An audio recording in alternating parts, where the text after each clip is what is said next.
Lady Camilla stood at her bedroom window, watching the morning mist roll across the palace gardens. Her hands trembled as she clutched the letter that had arrived just hours before. The royal seal was broken, the words inside spelling out her fate in cold formal language. She was to be married to Duke Harrison of Westfield within the month, a man 30 years her senior whom she had met only once at a formal dinner. The arrangement had been made by her father, King Edmund, without consulting her wishes. At 23, Camilla had always known this day would come, but she had hoped for more time, perhaps even for love to find its way into her life. Duke Harrison was known throughout the kingdom for his vast wealth and his collection of rare horses, but also for his harsh treatment of servants and his cold demeanor toward everyone around him. Camilla's lady-in-waiting, Margaret entered the room quietly, carrying a breakfast tray. She had been with Camilla since childhood and could read her mistress's moods better than anyone in the palace. Margaret noticed the letter on the windowsill and the tears that had dried on Camilla's cheeks. "My lady, you haven't touched your food since yesterday evening," Margaret said softly, setting the tray on the small table near the fireplace. "Your father expects you in the throne room at noon to discuss the wedding arrangements." Camilla turned from the window, her green eyes filled with determination mixed with fear. "Margaret, I cannot do this. I cannot marry a man who treats people like possessions. I've heard the stories from his estate. The servants live in fear, and his first wife died under mysterious circumstances just 2 years after their marriage." Margaret moved closer, her voice dropping to a whisper. "My lady, such talk is dangerous. The king has made his decision. Duke Harrison brings political advantages and economic prosperity to our kingdom. Your marriage will secure trade routes and military alliances that have been years in the making. But what about my happiness, Margaret? What about my life?" Camilla's voice cracked with emotion. "Am I nothing more than a bargaining chip to be traded for gold and political favor?" The older woman's heart ached for the young princess. She had watched Camilla grow from a curious child into an intelligent, compassionate woman who genuinely cared about the welfare of their kingdom's people. Camilla often visited the villages in disguise, bringing food and medicine to those in need. She spoke multiple languages and had studied mathematics, literature, and philosophy despite her father's belief that such education was unnecessary for women. "My lady, perhaps if you spoke with your father, explained your feeling," Margaret began, though she knew the king's mind was rarely changed once a decision was made. Camilla shook her head. "You know father as well as I do. He sees this marriage as the solution to our kingdom's financial troubles. The drought last summer damaged our crops, and the war with the northern territories drained our treasury. Duke Harrison's dowry will restore our wealth, and his armies will protect our borders." As the morning progressed, Camilla found herself pacing her chambers like a caged bird. She thought about her younger brother, Prince Alexander, who was away studying in a neighboring kingdom. He would inherit the throne and have the freedom to choose his own path in life. Her younger sister, Princess Isabella, was only 16 and still had a few years before marriage would be forced upon her. The sound of heavy footsteps in the corridor outside her door interrupted her thoughts. Captain Marcus of the Royal Guard was making his morning rounds, checking on the security of the royal family. Marcus had served the kingdom faithfully for 15 years, rising through the ranks due to his unwavering loyalty and exceptional skills in combat and strategy. Marcus had always been kind to Camilla, treating her with respect while maintaining appropriate boundaries. Unlike many of the court officials who saw her only as a political asset, Marcus seemed to recognize her intelligence and independent spirit. He had often been assigned to escort her on her charitable visits to the villages, and she had noticed his genuine concern for the common people's welfare. A gentle knock on her door made both women look up. "Your Highness, it's Captain Marcus. Your father has requested that I escort you to the throne room." Camilla's stomach tightened with anxiety. The meeting she had been dreading was about to begin. She took a deep breath, smoothed her royal blue dress, and nodded to Margaret. "Please tell the captain I'll be ready in a moment." As Margaret opened the door to deliver the message, Camilla caught a glimpse of Marcus standing in the hallway. He was tall and broad-shouldered, with kind brown eyes that seemed to hold understanding and compassion. His uniform was immaculate, and his sword hung at his side with practiced ease. For a brief moment their eyes met, and Camilla felt a flutter of something she couldn't quite name. Walking through the palace corridors toward the throne room, Camilla's mind raced with possibilities.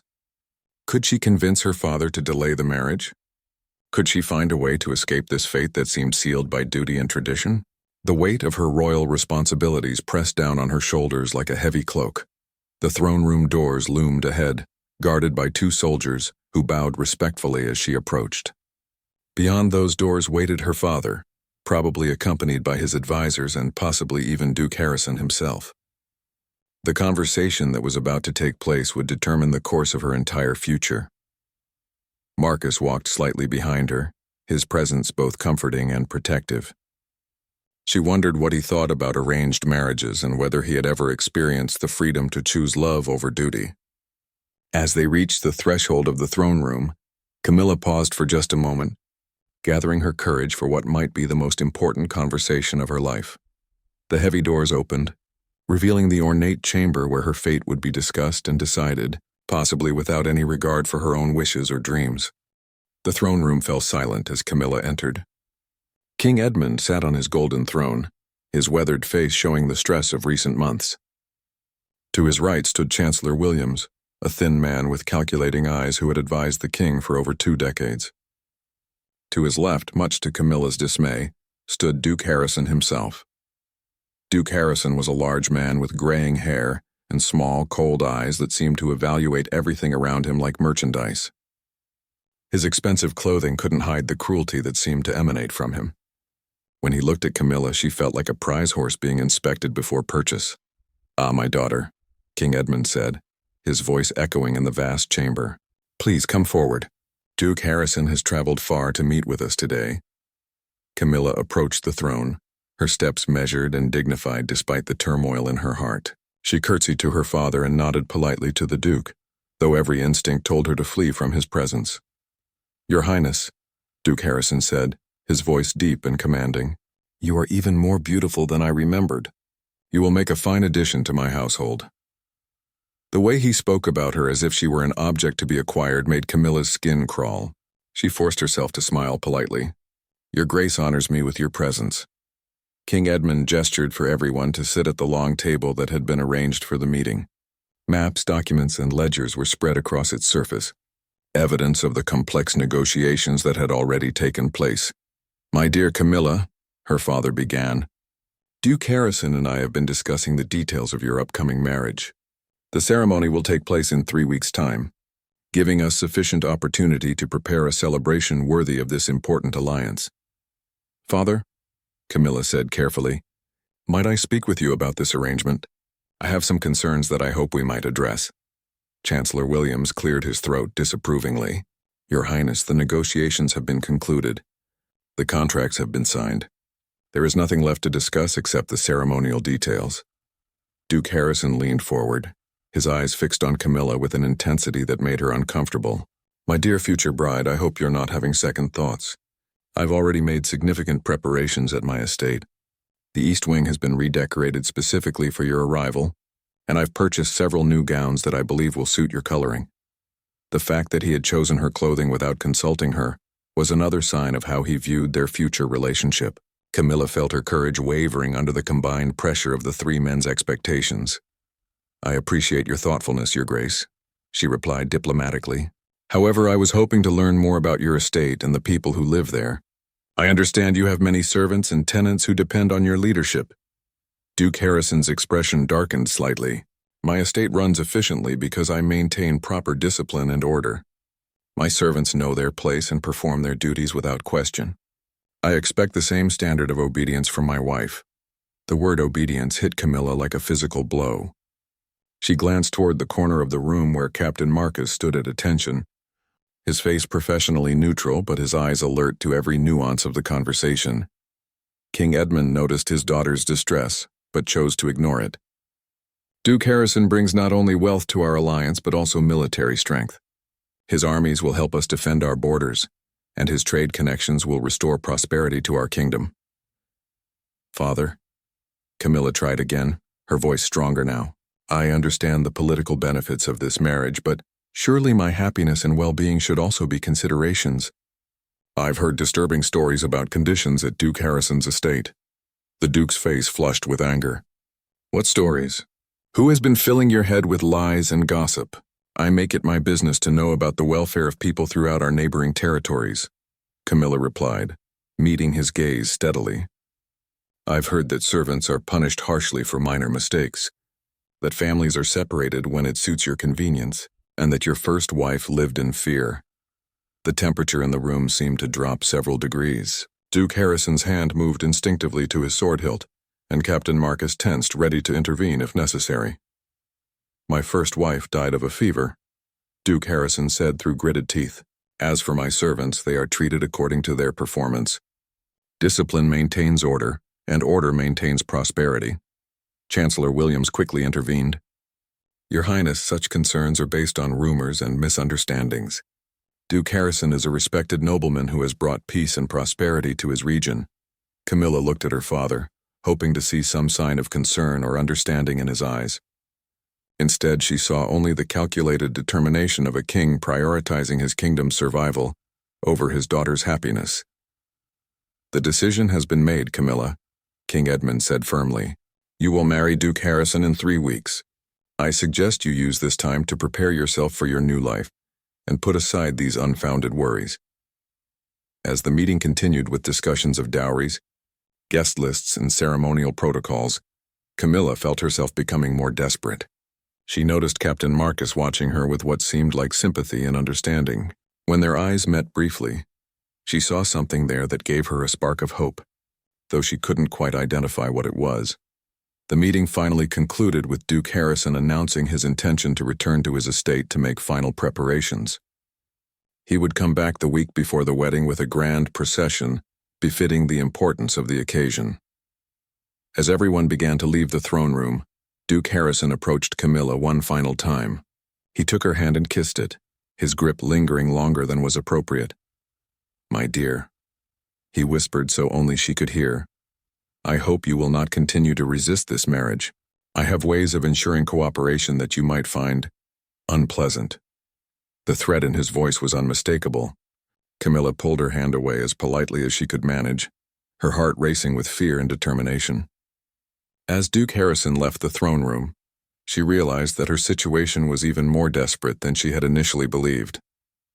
That evening, alone in her chambers, Camilla began to formulate a plan that seemed impossible, but might be her only hope for freedom. 3 days had passed since the terrible meeting in the throne room, and Camilla had barely slept. She spent her time walking the palace gardens, reading in the library, and trying to appear normal while her mind worked frantically on an escape plan. The wedding preparations were already underway, with seamstresses arriving daily for fittings and palace staff bustling about with decorations and arrangements. Margaret had noticed the change in her mistress immediately. Camilla was quieter than usual, often staring out windows with a distant expression, and she had barely touched her meals. The older woman knew that something was brewing in the princess's mind, and she feared what desperate measures Camilla might be considering. On this particular morning, Margaret entered Camilla's chambers to find her mistress studying a map of the surrounding kingdoms that she had borrowed from the royal library. Several books about distant lands were scattered across her desk, along with what appeared to be calculations written on small pieces of parchment. My lady, Margaret said cautiously, what are you reading about with such intensity? Camilla looked up, startled. She had been so absorbed in her planning that she hadn't heard Margaret enter. Oh, just some geography studies. I thought I should learn more about the world beyond our kingdom. Margaret wasn't fooled by this explanation.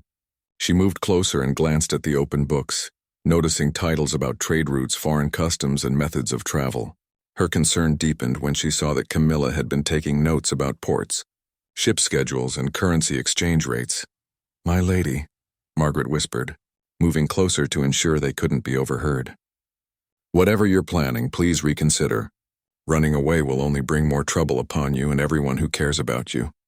Camilla set down her pen and looked directly at Margaret. The determination in her eyes was unmistakable, but there was also fear and sadness. Margaret, you've been like a mother to me since I was a child. You know me better than anyone in this palace.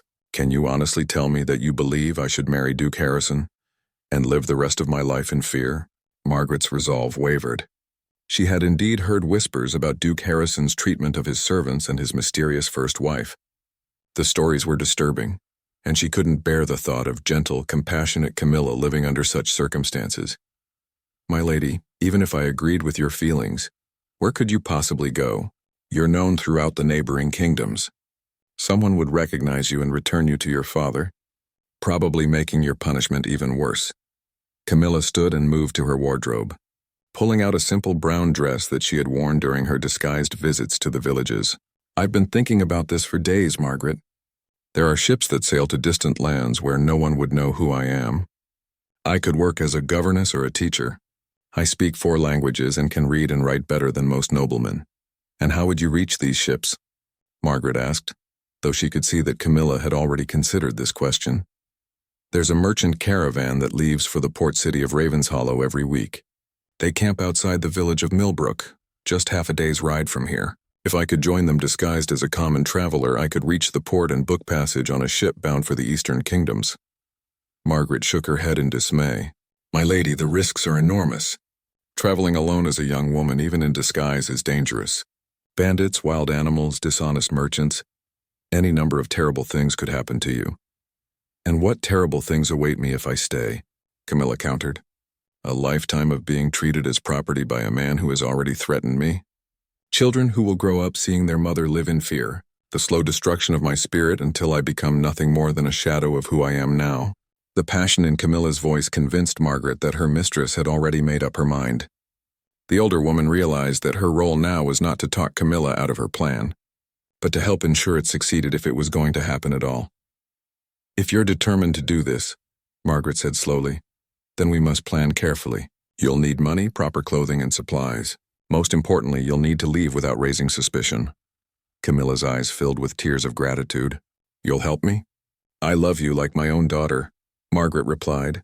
"I want you to be happy and safe, even if it means I may never see you again."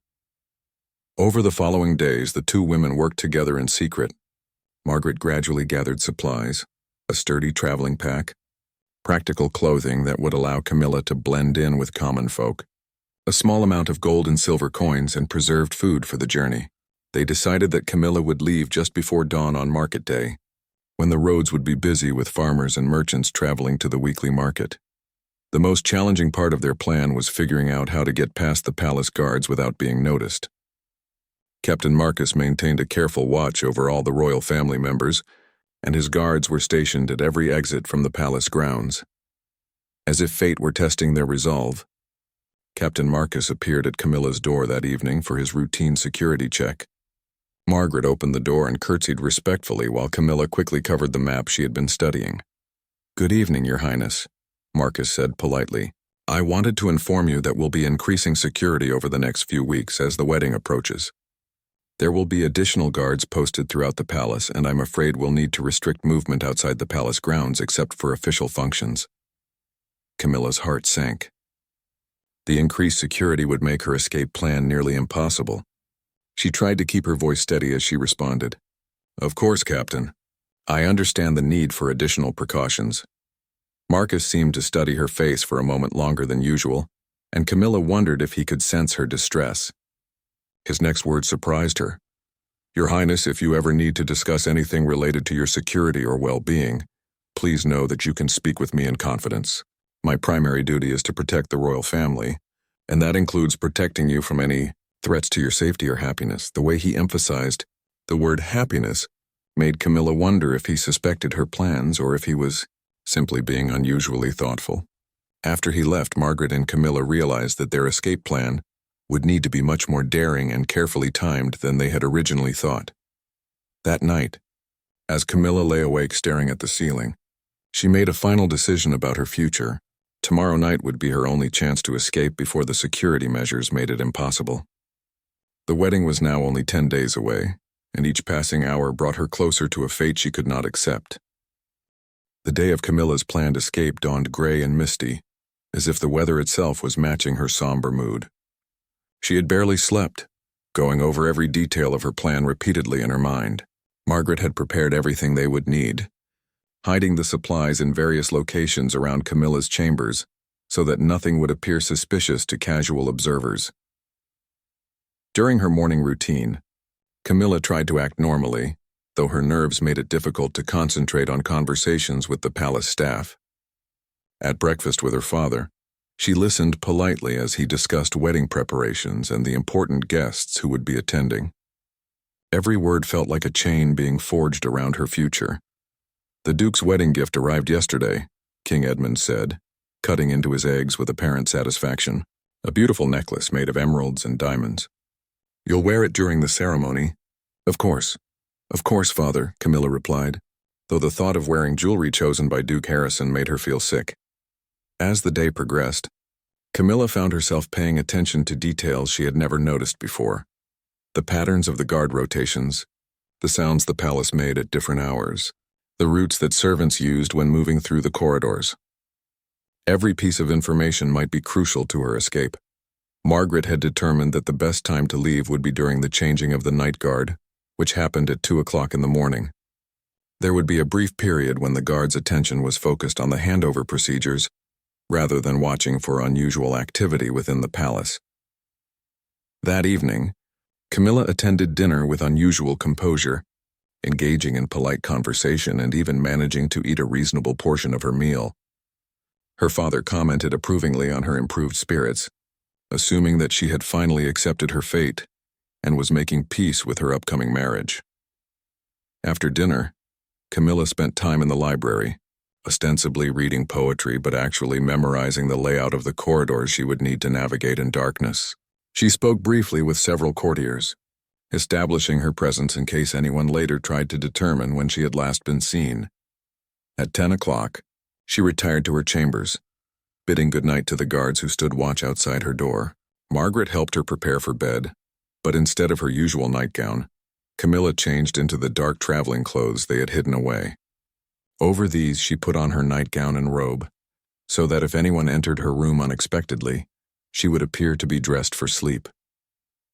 The hours between 10 o'clock and 2 o'clock felt like an eternity. Camilla lay in her bed, fully clothed beneath her nightgown, listening to every sound in the palace. She heard the guards walking their patrol routes, the distant sound of kitchen staff preparing for the next day, and the settling noises that old buildings make during the quiet hours. Margaret dozed in the chair beside the fireplace, but both women were too anxious to truly rest. At 1:30, Margaret quietly woke Camilla, though the princess was already alert and ready to move. Moving silently, Camilla removed her nightgown and robe, revealing the practical traveling clothes underneath. Margaret handed her the small pack they had prepared containing money, food, and a few essential items. The pack was designed to look like something a servant might carry rather than luggage belonging to a princess. The most difficult part of their plan was about to begin. Camilla needed to leave her chambers, navigate through several corridors, and exit the palace through a side door that was used by kitchen staff.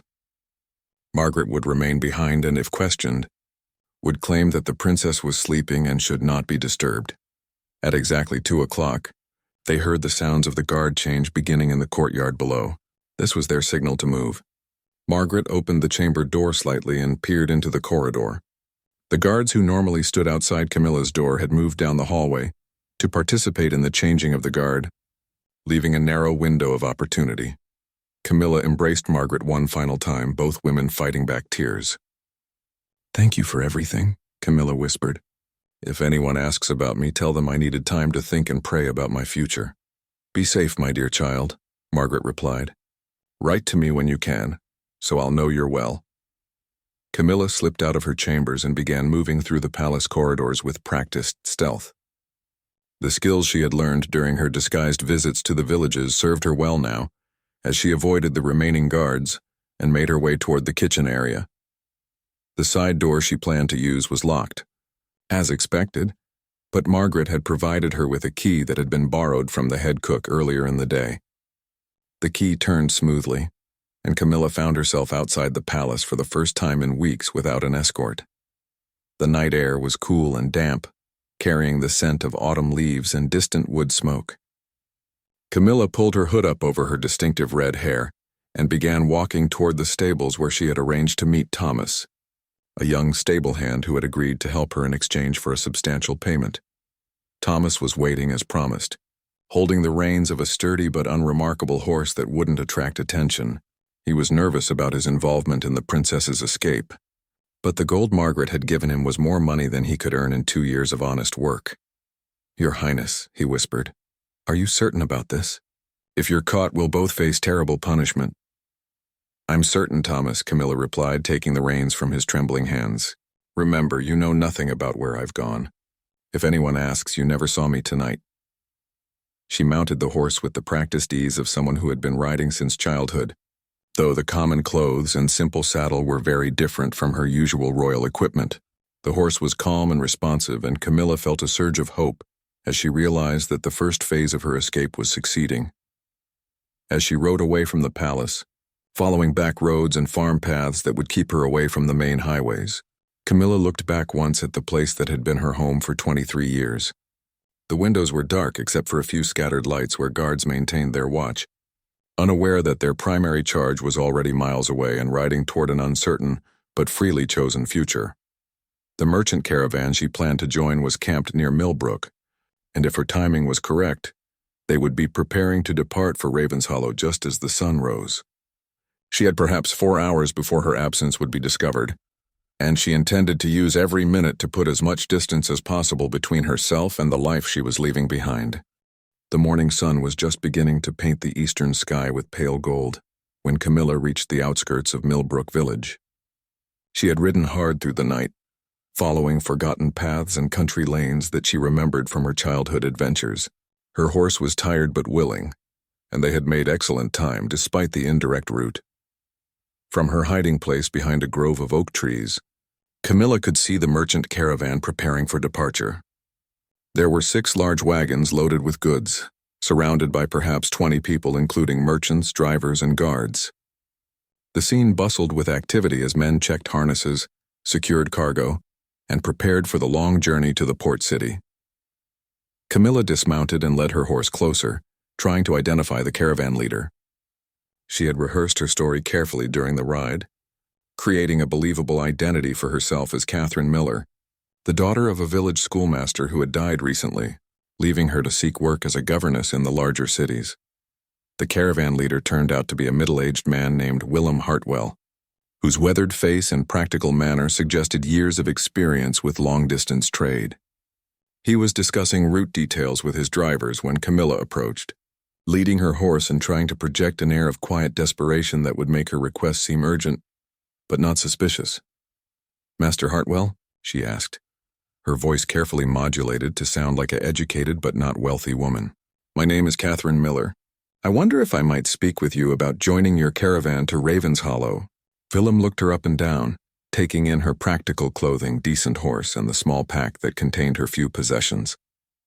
He had transported many travelers over the years and had developed a good instinct for identifying potential trouble. This young woman seemed genuinely in need of transportation, rather than someone trying to flee from legitimate authority. "We're not a passenger service, miss," he replied, though not unkindly. "We're merchants carrying goods to market. Traveling with us would be hard work and potentially dangerous." "I understand, sir," Camilla replied. "I'm willing to work for my passage. I can read and write, I know basic mathematics, and I'm not afraid of hard work. My father was the schoolmaster in Thornbridge Village until he died of fever last month. I need to reach Ravenshollow to find employment as a governess." Willem's expression softened slightly at this explanation. The story was plausible, and teachers' children often found themselves in difficult circumstances when their fathers died. The young woman spoke well and seemed intelligent, which might actually be useful during the journey. "What about your family, miss? Don't you have relatives who could help you? My mother died when I was young, and my father's brother lives in Ravenshollow. He's arranged a position for me with a merchant family there, but I must arrive within the next few days or they'll give the position to someone else." Willem considered this request while continuing to supervise the final preparations. Having an educated woman along might be helpful if they encountered officials who needed documents read or translated. He also noticed that she had her own horse, which meant she wouldn't slow down the caravan or require additional transportation. "Can you pay anything toward your passage?" he asked. Camilla had anticipated this question and reached into her pack to retrieve a small purse containing silver coins. "I can offer this much. It's most of what I have left, but I hope it will be sufficient." The amount was generous but not so large as to raise suspicions about her true identity. Willem accepted the coins and nodded his agreement. "Very well, Miss Miller. You can join us, but you'll need to help with camp duties, watch the animals when we stop, and assist with any problems that arise during the journey. We leave in 10 minutes." As the caravan began moving along the dusty road toward Ravenshollow, Camilla felt a mixture of relief and terror. The first part of her escape had succeeded, but she was now committed to a course of action from which there might be no return. She rode near the middle of the group, trying to blend in with the other travelers while constantly watching for signs of pursuit from the palace. The other members of the caravan gradually accepted her presence, though several cast curious glances in her direction. Her horse and equipment were clearly of better quality than what a schoolmaster's daughter might typically own. But Camilla explained this by saying that her father had been well regarded and had received gifts from grateful students' families over the years. Meanwhile, back at the palace, Margaret was beginning to worry about maintaining the deception of Camilla's presence. She had successfully avoided rousing suspicion during the early morning hours by claiming that the princess was sleeping late after a restless night. However, when noon approached and Camilla had still not appeared for her scheduled dress fitting, questions began to be asked. The seamstresses waited patiently at first. Then, with growing annoyance as the afternoon wore on, Margaret continued to make excuses, claiming that Camilla was feeling unwell and needed rest. But the head seamstress insisted that the final fitting could not be postponed any longer, with the wedding only a week away. At 3 o'clock in the afternoon, King Edmund himself arrived at Camilla's chambers demanding to see his daughter. Margaret could no longer delay the inevitable discovery. With trembling hands, she opened the door to Camilla's bedroom, revealing the empty bed and the absence of the princess. The king's roar of anger could be heard throughout the palace. Within minutes, Captain Marcus arrived with a full guard detail, and Margaret was subjected to intense questioning about Camilla's whereabouts and the circumstances of her disappearance. Margaret, loyal to the end, revealed only that Camilla had been distressed about the marriage and had expressed a desire to pray and think about her future. She claimed to have no knowledge of any escape plan, though the discovery of the missing traveling clothes and some of Camilla's jewelry made it clear that the disappearance was planned rather than impulsive. Captain Marcus immediately organized search parties and sent riders to alert all the neighboring towns and villages. He also dispatched messengers to inform Duke Harrison of the situation, knowing that the Duke's reaction would likely be violent and unpredictable. As the day wore on and no trace of Camilla was found in the immediate vicinity of the palace, Marcus realized that the princess had planned her escape carefully and had several hours' head start on any pursuit. He studied maps of the region, trying to anticipate where she might have gone and what her ultimate destination might be. The port city of Ravenshollow was an obvious possibility, given that ships departing from there could take a fugitive to distant kingdoms where she might disappear entirely. Marcus gathered his best riders and prepared for a hard journey, knowing that every hour of delay made Camilla's recapture less likely.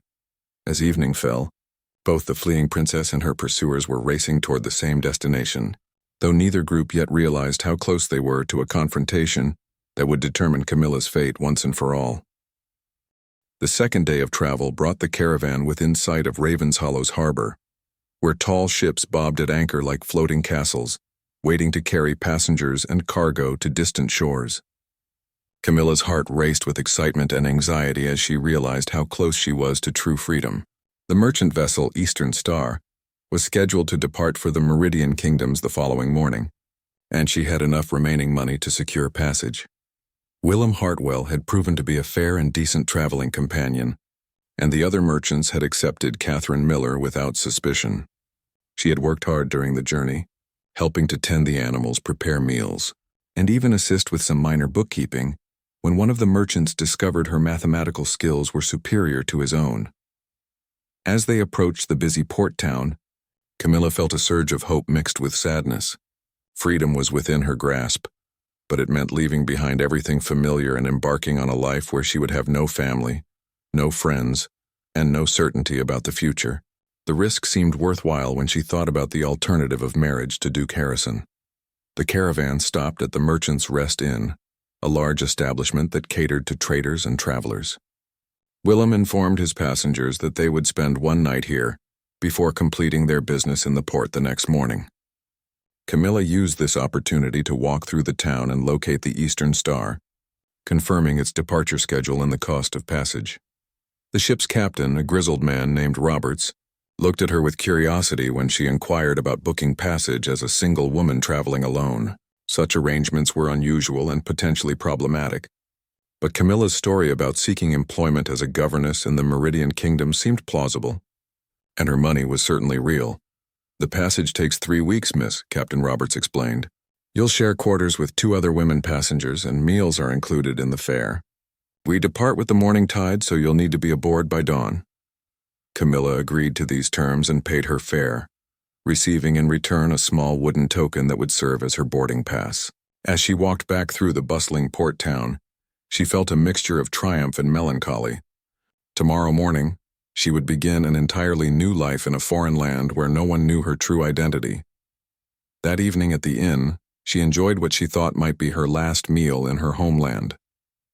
The food was simple but hearty, and the atmosphere was lively with merchants discussing their trades and travelers sharing stories of their journeys. For the first time in weeks, Camilla felt relaxed and hopeful about her future. Her contentment was shattered when she overheard a conversation at a nearby table. 2 local men were discussing news that had arrived that afternoon about a massive search being conducted throughout the region. The king's own guard was looking for someone important, offering a substantial reward for information. "They say it's the princess herself who's gone missing," one man said to his companion. "Can you imagine such a thing? Running away just days before her wedding to Duke Harrison? Strange business that," the other replied.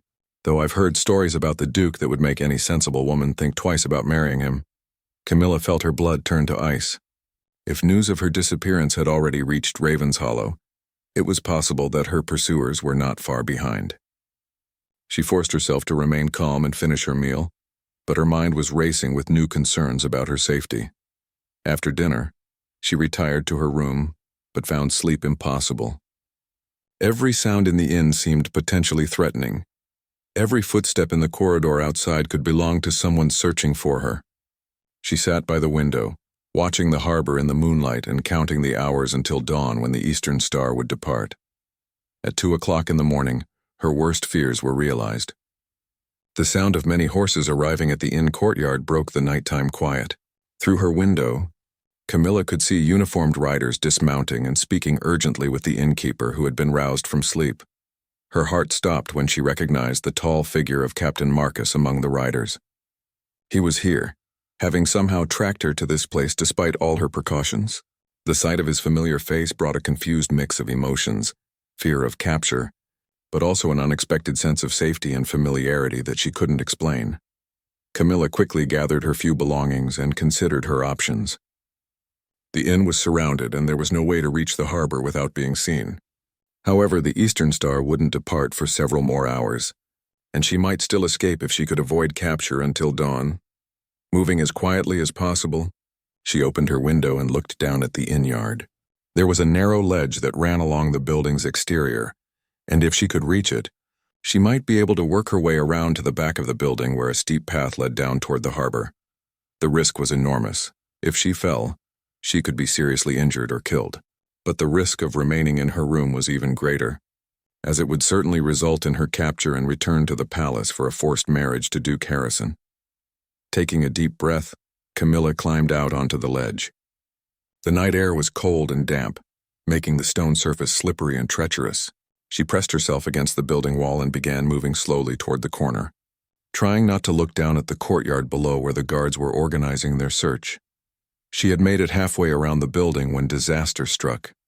A loose piece of stone gave way under her foot, sending her sliding down the steep roof toward the edge.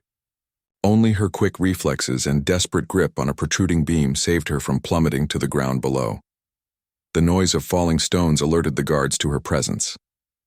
Shouts erupted from the courtyard as men ran toward the building, and lanterns began to illuminate the area around her precarious position. "Your Highness," Captain Marcus's voice called out from below. "Please stop this dangerous behavior before you hurt yourself. Come down safely and we can discuss this situation." Camilla realized that her escape attempt had failed, but she was not ready to surrender. Clinging to the beam with both hands, She looked down at the familiar face of the man who had been tasked with returning her to a fate she could not accept. "Captain," she called back, her voice steady despite her precarious position, "I cannot return to that life. I would rather die here than live as Duke Harrison's prisoner." Captain Marcus stared up at Princess Camilla, his heart torn between his duty to the crown and his growing understanding of her desperate situation. The sight of her clinging to the building, willing to risk death rather than return to her arranged marriage, forced him to confront truths he had been trying to ignore for weeks.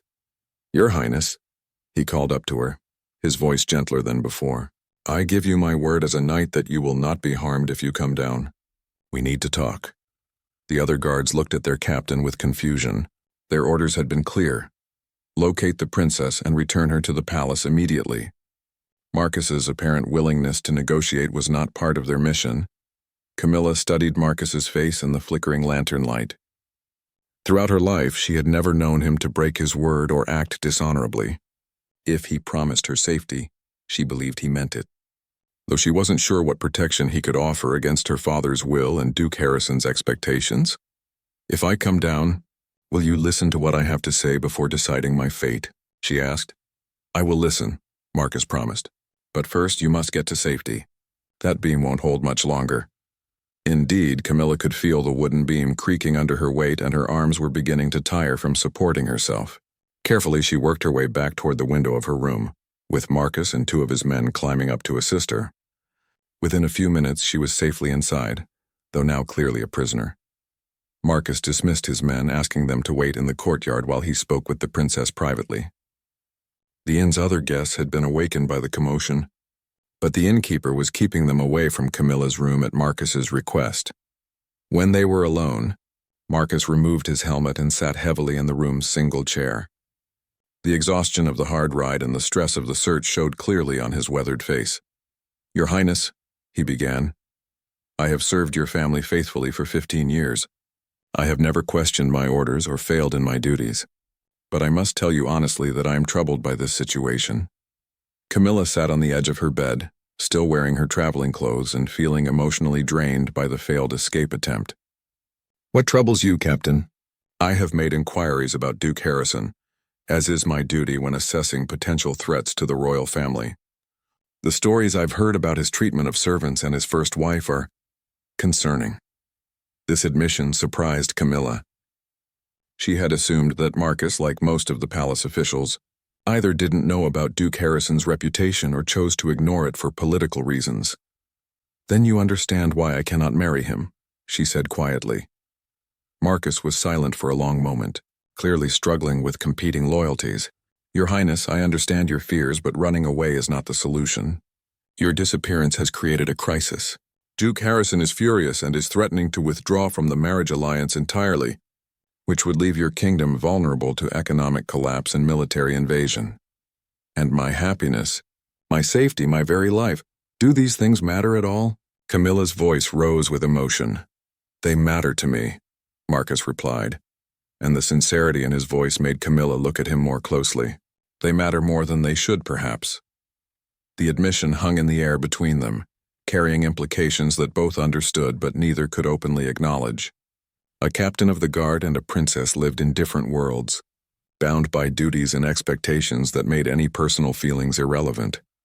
"Captain," Camilla said slowly, "what if there were another solution? What if the marriage alliance could be maintained while still protecting me from Duke Harrison?" Marcus frowned, not understanding her meaning. "What kind of solution?" "What if Duke Harrison were exposed for what he truly is? What if evidence of his crimes could be presented to my father in a way that would make the marriage politically impossible? Your Highness, such evidence would be very difficult to obtain, and making accusations against a powerful duke without absolute proof would be extremely dangerous." Camilla stood and began pacing the small room, her mind working rapidly.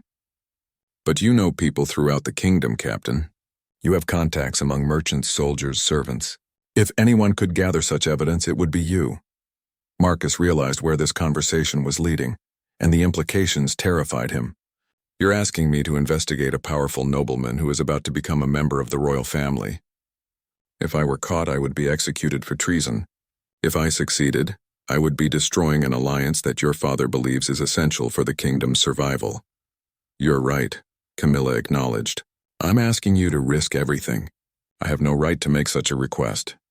Marcus stood and walked to the window, looking out at the harbor where the eastern star waited for the morning tide. When he spoke again, his voice was quiet but determined.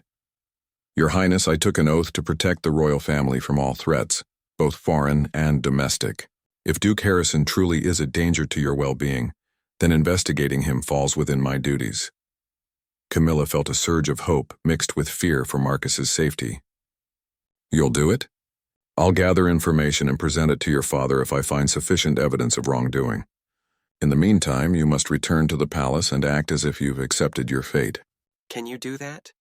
Camilla nodded, though the thought of facing Duke Harrison again made her stomach clench with fear. How long will your investigation take? Give me 2 weeks. If I can't find conclusive evidence by then, you may need to consider other options. As dawn broke over Raven's Hollow Harbor, Marcus and his men prepared for the return journey to the palace.